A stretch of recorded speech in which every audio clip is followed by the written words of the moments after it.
Chapter 4. Faisal and the Barber. Faisal was a rich young man of Baghdad. He lived in a large house with many servants, but he didn't have a wife. He wasn't interested in love. One day Faisal went for a walk in the streets of the city. He saw a lot of young girls in front of him. He didn't want to meet them, so he turned into a small street. He looked up and saw a beautiful young girl at a window. From that minute, Faisal was in love. Then a man on a horse came into the street. He had many servants with him. He stopped outside the girl's house and went inside. "Is that her father?" Faisal thought. He went home, but he couldn't eat or sleep. He thought about the girl. Who was she? He had to know. An old woman worked in Faisal's house. She asked, "What's wrong with you, sir? Are you ill?" "No," answered Faisal, "but I'm in love." He told the old woman about the girl at the window. "I know that girl," said the old woman. "She's the daughter of a judge. Her father is a very important man." "How can I meet her?" asked Faisal. "Listen," said the old woman. "I know the people in the girl's house. I'll speak to the girl about you. She'll listen to me." The old woman went to the house and spoke to the girl about Faisal. The girl listened. She was very interested. "I would like to meet this young man," she said. "On Fridays, my father always goes out in the morning. Tell the young man. He can come and see me then. I'll speak to him." When Friday came, Faisal was very excited. First he went to the baths. Then he sent a servant into the town for a barber. Faisal wanted the barber to cut his hair, but the barber was very slow and talked about stupid things. "Be quick," said Faisal. "I have to visit friends." "Friends?" said the barber. "Oh, no. Now I remember. Some friends are visiting me today, but I forgot to buy food for them. What will they think of me?" "Listen," said Faisal. "I have a lot of food in my house, but I'm going out. I don't want it, so you can take it. But finish your work and go." Thank you, said the barber. "But now, what can I do for you? I know. I can come with you to your friend's house." "No, you can't," said Faisal. "Oh," said the barber. Then he got very excited. "Perhaps your friend is a woman. Yes, perhaps things will be difficult for you. But really, I can help you. I helped a lot of my friends in this way. Please let me come with you." Faisal didn't want to listen to the barber. "Oh, all right," he said. "Take the food home to your friends. I'll wait for you here. Then you can come with me to my friend's house." But Faisal didn't wait for the barber. He didn't want the barber to come with him. When the barber left, he went to the girl's house. He was very late because of the barber. The old woman opened the door and took him upstairs to a fine room. There he sat and waited for the girl. But the barber didn't go home. He paid a man, and the man took the food back to his house. Then he followed Faisal to the girl's house. When Faisal went into the house, the barber waited outside in the street. Suddenly, he saw the judge, the girl's father. The judge came down the street and went into the house. Inside, the judge found a servant. The servant had the judge's money in his hand, so the judge began to hit the man hard. Outside in the street, the barber heard the man's cries. "It's my friend Faisal," he thought. "The judge is killing him." He ran to the door and began to shout. "Help! Help!" he cried. "The judge is killing my friend!" Many people heard the barber and came out of their houses. They stood round the judge's door and began to cry, "Help! Help! The judge is killing this man's friend!" From inside the house, the judge heard the noise and opened the door. When he saw the angry people, he was surprised and a little afraid. Then the barber said to him, "Where's my friend?" "Yes, where's his friend?" asked the people. They were very excited. "I don't understand," said the judge. "Who is this man's friend? Why is he in my house?" "You bad old man!" shouted the barber. "My friend loves your daughter, and she loves him. You know that very well. So you killed him." "Good people," said the judge. "My house is open to everybody. But I'm telling you, this man's friend isn't inside. Come and look." The barber ran into the house, and the people followed him. Faisal heard the noise and was very afraid. He found a large box and climbed into it. Then the barber came in. "There you are, my friend," he said. "You'll be all right now. I'm here, and I'm going to help you." He closed the box and began to carry it downstairs. There were many people on the stairs, and he pushed them out of his way. But Faisal was very angry with the barber. "Go away, you stupid man!" he shouted. "I don't want your help!" He began to kick the box hard from the inside. The barber fell down the stairs, and the box fell out of his arms onto the floor. Faisal climbed out. His arm hurt, and his face was black and blue. He pushed his way through the people and ran home quickly. He had to get away from the barber. But the barber followed him and shouted, "Wait for me, my friend! I only want to help you!" Shahryar laughed and laughed. In the next room, the vizier stopped his work and listened. He was very surprised.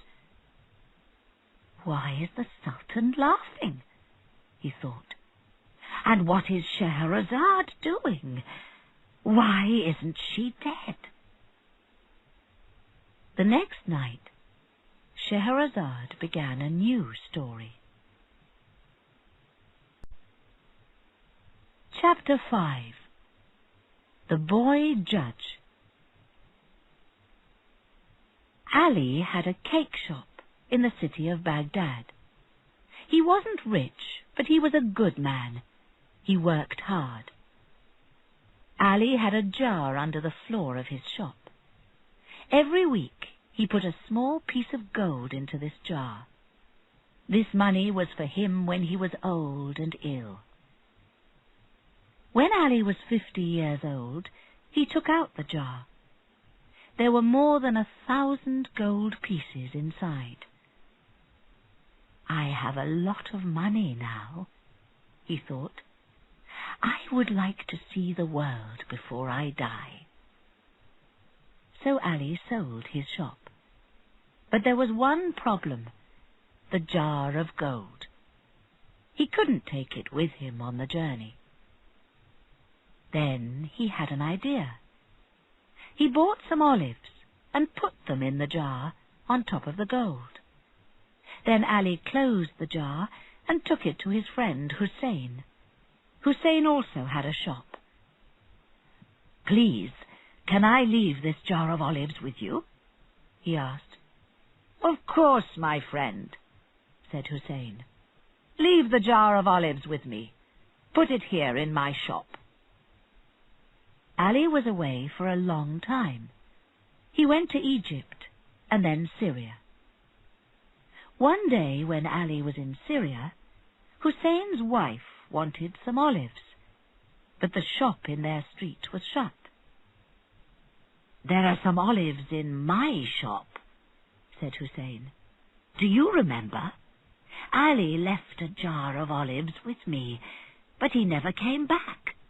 Perhaps he's dead, so we can eat his olives."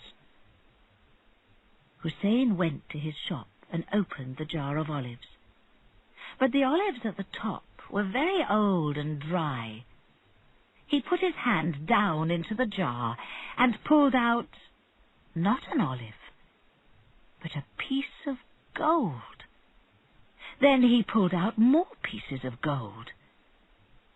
Hussein was very surprised. He thought for a long time. In the end, he took the olives out of the jar and threw them away. Then he took the gold out of the jar and put it under the floor of his shop. To his wife, he said only, "We can't use those olives. They were too old and dry." Next, he bought new olives. He put them in the jar and closed it. "Perhaps Ali will come back," he thought. "He gave me a jar of olives, so I'll give him back a jar of olives." Some weeks later, Ali came back to Baghdad after 7 years. He went to Hussein and asked for his jar of olives. "Olives?" said Hussein. "What olives?" "I left a jar of olives with you. You put it in your shop." "Oh, yes," said Hussein. "I'm sorry, I forgot. 7 years is a long time. Let's go to my shop and I'll give it to you." When Ali saw the jar of olives, he felt very happy. "Thank you, my friend," said Ali. "Now I want to give you something." Ali put his hand in the jar and pulled out not gold pieces, but olives. He did this again and again. In the end he said, "Where's my gold? What happened to my gold?" "Gold? What gold?" asked Hussein. "I had some gold in this jar." "My friend, you left a jar of olives with me. You said nothing about a jar of gold." "There was gold in the jar under the olives," said Ali. "Please give it back to me." "I know nothing about any gold," answered Hussein. They talked about this for some time. Then Ali said, "Let's go to the judge. He'll help me, you'll see." Ali and Hussein went to the judge. The judge asked Ali, "Did anybody see the gold in the jar?" "No," answered Ali. "Did you tell anybody about the gold in the jar?" "No." "What did you say to Hussein? What was in the jar?" "Olives." "Ali," said the judge, "you're an old man. You don't remember things very well. Nobody saw the gold, You told nobody about it, so perhaps there was no gold in the jar." Ali was very angry with the judge, so he wrote a letter to the Sultan. The Sultan was very interested in Ali's story. Now everybody in Baghdad knew about the jar of olives. But who was right, Ali or Hussein? The Sultan said to his vizier, "Let's walk in the streets tonight and listen to people. What are they saying about Ali and Hussein?" That night, the Sultan and his vizier saw some children in the street. The children spoke the names of Ali and Hussein. "Those children are playing a game," said the vizier. "One boy is Ali and one is Hussein. Another boy is playing the judge." The Sultan listened to the boy judge and said, "That boy is very clever. He asks very good questions. Bring him to me tomorrow morning. Bring Ali and Hussein, the judge, the jar of olives, and 2 olive sellers too." The next day these people came to the Sultan. "Come, boy," the Sultan said. "Sit by me. Yesterday you judged Ali and Hussein in play. Now you will really do it. And you," he said to the judge, "listen to this boy and learn from him. He knows about right and wrong, good men and thieves." The boy was very afraid, but he said, "Bring me the jar of olives."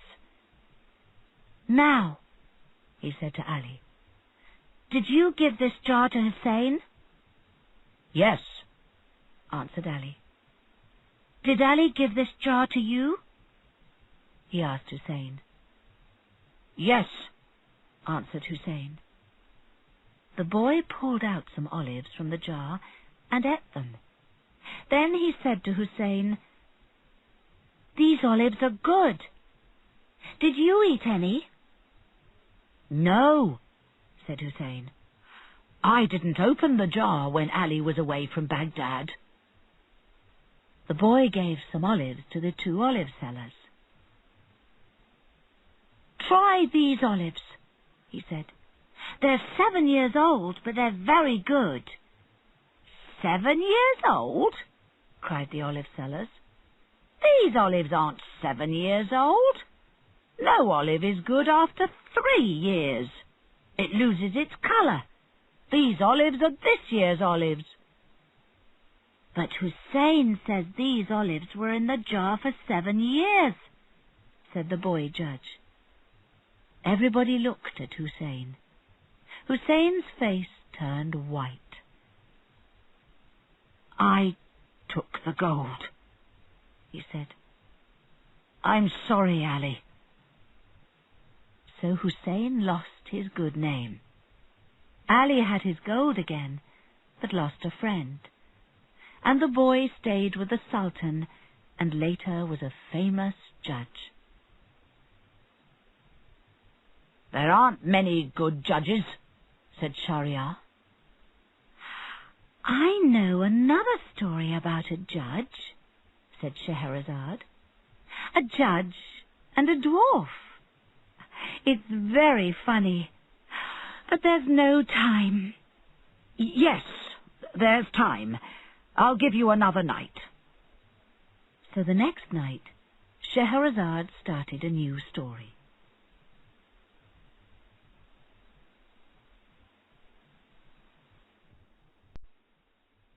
Chapter 6. The Dwarf of Basra. A man lived in the city of Basra and sold fish. One night the fish seller met a dwarf in the street. The fish seller liked funny stories, and the dwarf knew a lot of good stories. So the fish seller invited him to his house for dinner. "My wife is cooking a big fish tonight," he said. "Come and eat it with us." The dwarf was hungry, and the fish was good. The fish seller's wife gave him more and more food. "You're only a little man," she said. "You have to eat a lot of food, then you'll be big." Her husband laughed and hit the dwarf on the back. He did this in a friendly way, but the dwarf had a lot of food in his mouth. A large piece of fish went down the wrong way inside him. The dwarf felt very ill. He couldn't speak, and his face turned first red, then blue. He fell onto the floor and didn't move. The fish seller was afraid. "The dwarf is dead," he thought. "I don't want a dead man in my house. It was an accident, but there will be questions. The people will take me to the judge. What will the judge say? What will happen to me?" "Let's get the dwarf out of our house," said his wife. The fish seller thought. Then he carried the dwarf outside. A doctor lived across the road on the first floor. The fish seller climbed the doctor's stairs and sat the dwarf down outside his door. Then he made a loud noise and ran away. The doctor opened his door quickly.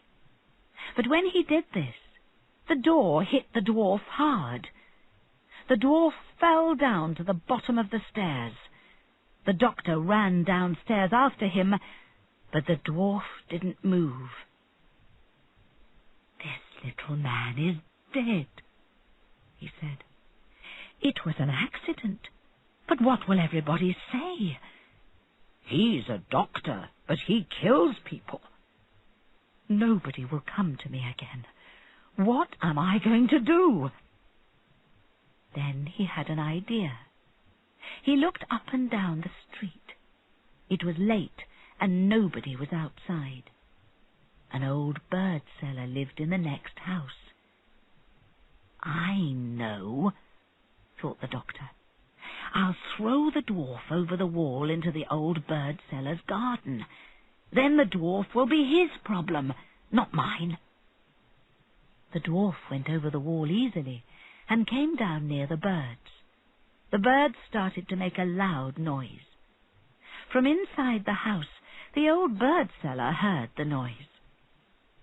"Somebody is hurting my birds," he thought. He ran outside and saw the dwarf on the ground near the birds. He started to hit him hard on the head. "Thief! What are you doing with my birds?" he shouted. "Tell me!" But the dwarf didn't speak. He didn't move. Then the old bird seller was afraid and looked at the dwarf again. "This little man is dead," he thought. "I hit him, but I didn't want to kill him. What will the judge say?" Then he had an idea. He looked out of his garden. Nobody was outside. He carried the dwarf down the street to a big house. A very rich man lived in that house. He put the dwarf in front of the rich man's door. Then he ran home. The rich man was out for the evening with friends. When he came home, he found the dwarf in front of his door. "Wake up!" he shouted angrily. "You can't sleep here!" He began to kick the dwarf hard. The dwarf didn't wake up, but other people in the street heard him. One man came out of his house and said, "Stop! Stop! You'll kill that little man!" The rich man stopped and looked down at the dwarf. But the dwarf didn't move. "You see," said the other man, "now he's dead." People looked out of their windows and shouted, "He killed the dwarf! Let's take him to the judge!" They took the rich man and the dwarf to the judge. It was the middle of the night, and the judge was asleep. But he woke up and came outside. He looked at the dwarf and listened to the people. The judge said to the rich man, "You killed him, so now you have to die." The bird seller heard the judge's words. "Please, sir," he said, "this man didn't kill the dwarf. I did it. I hit him on the head. I didn't want to kill him, but he died. I left him by this man's door." "All right," said the judge, "so you have to die."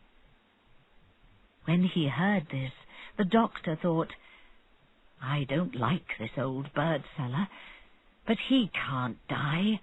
I did it, not him." "Wait," said the doctor. "The old man didn't kill the dwarf. I killed him. I opened my door too quickly and pushed the dwarf down the stairs. Then I threw him into the old bird seller's garden." "When will we get to the end of this?" asked the judge. "So you have to die." "No, no," said the fish seller. "I killed the dwarf. It was an accident, but I was afraid. I put him in front of the doctor's door. Some food went down the wrong way inside him, and I hit him. I'll show you." The fish seller hit the dwarf on the back. But when he did this, a large piece of fish jumped out of the dwarf's mouth. The dwarf opened his eyes. He wasn't dead. "What happened?" he said. "Where am I?" Then the judge spoke for the last time. "The dwarf isn't dead," he said, "so nobody has to die. But you kicked and hit this little man. Each man will pay him 50 gold pieces. Now go home and be kinder in future." Shahrazad's next story was long, and she told it for 2 nights. The Sultan couldn't kill her. He had to hear the end of the story first.